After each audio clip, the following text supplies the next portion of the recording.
Next on Worcester News tonight, a 10-year-old Douglas boy is being called a hero after he potentially saved his brother's life. And authorities identify human remains found in Upton days after a hunter makes the disturbing discovery. Good evening, thanks for joining us. I'm Tim McCone. We begin tonight in Douglas, where a 10-year-old boy is being called a hero after he potentially saved his brother's life. Saved my life, I guess you could say.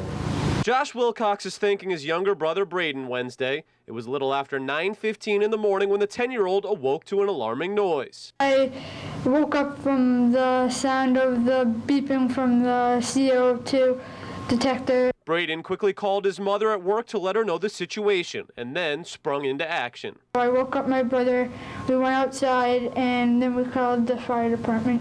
The 10-year-old just finished the Student Awareness Fire Education Program, also known as SAFE, last year. The family is crediting the state-funded program for the quick thinking response. They're very responsible kids and that they knew what to do.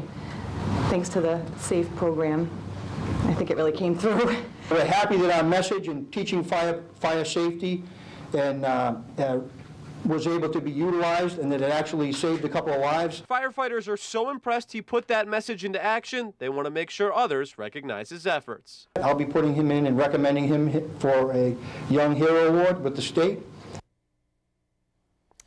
Worcester County District Attorney Joseph Early Jr. confirms today human remains found in the woods in Upton last weekend are those of a man missing for almost 2 years. Police say a hunter found a skull on Saturday and the medical examiner's office identified the victim. Arraignment Madison has the latest on the discovery.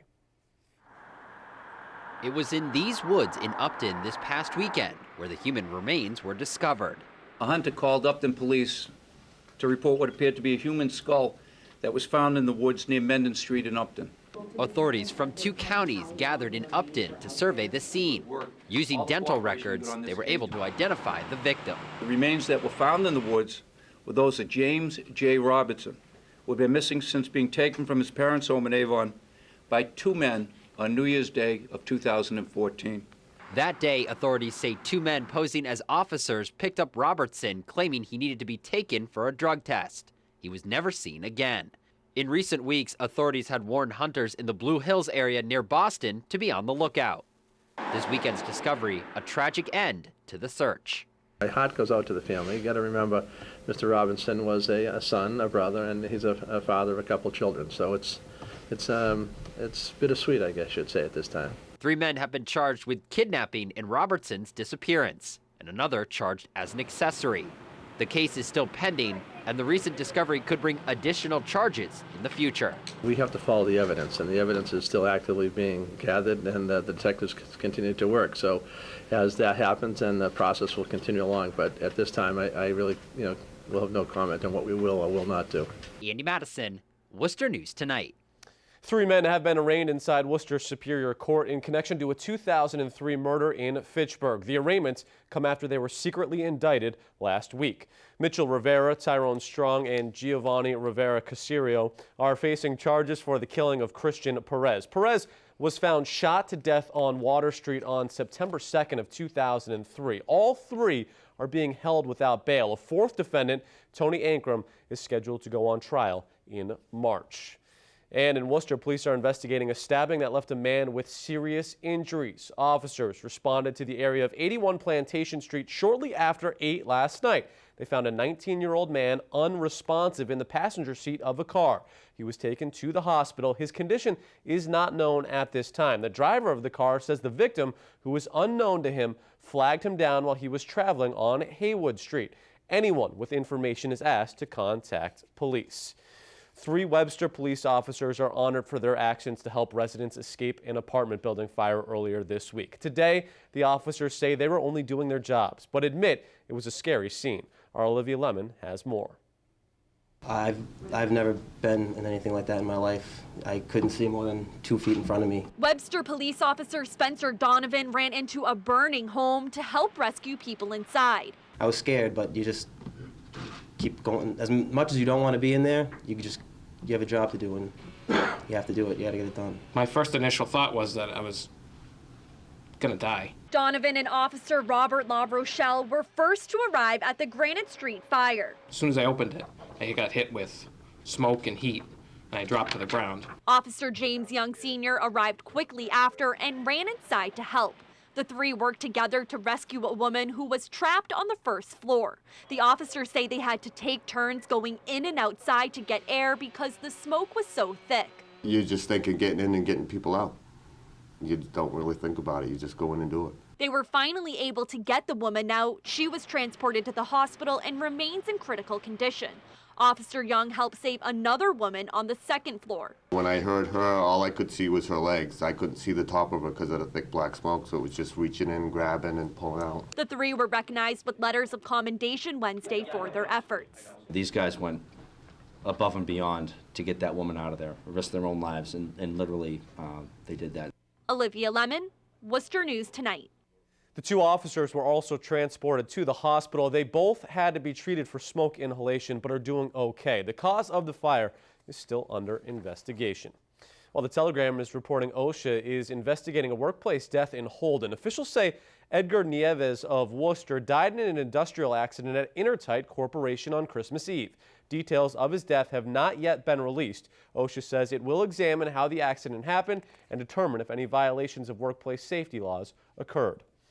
There's plenty of reaction tonight on how Worcester handled cleanup after the first winter storm. The city manager admitting the decision not to put plows out earlier was an error in judgment. Our Patricia Nicholas spoke to residents in the city neighborhood today that say they would like to see a better effort the next time around. Residents on Worcester's Greendale Ave say the city failed to clean their street after the first winter storm of the season. And they say this isn't the first time. Like I said, it's not a main road. I understand that. You got to do the main roads first, but it's dangerous, Rose Pierce has been living on Greendale Ave for more than 10 years. She says during the summer, the street is busy with vehicles going up and down the street. But once the snow comes, it's a different story. It's a struggle for people who work like me or my brother who also works, and just to get out, get around, because some people here have like little snow plows to do the sidewalks, but other than that, they don't plow the streets. City manager Ed Augustus admitted in a statement today that Worcester could have handled the storm better. He says, "We made a judgment call that unfortunately turned out to be the wrong one. As a result, many of the city's streets were not in the condition our taxpayers have the right to expect." That's what the road was like. The Snow family also lives on Greendale Ave. They say the city did not do a good job of clearing their street in previous winter storms as well. I hope that they plow down soon, because if they don't get their act together, we're going to probably slip and slide, and it's not going to be good, and somebody can really get hurt. It hasn't snowed since February, and they said that, everything's in great working order, but yet I can't cross the street without slipping and sliding everywhere. So, I don't know. I just really wish that he would pull it together and get people out here and get these roads safe again. Patricia Nicholas, Worcester News Tonight. A friend of Aaron Hernandez has lost his attempt to get a murder charge against him dismissed. Tuesday, a Massachusetts judge denied the request by Carlos Ortiz. He has been charged with 1 count of murder for the 2013 killing of Odin Lloyd. Ortiz and another man have pleaded not guilty in the killing and are awaiting trial. Hernandez has been sentenced to life in prison for Lloyd's murder, but is expected to appeal that sentencing. He's also awaiting trial for a double murder in Boston. No trial date has been set for that. He has pleaded not guilty. Christmas and Hanukkah have passed and a New Year's Day is coming, but tonight dozens gather in the city to celebrate Kwanzaa.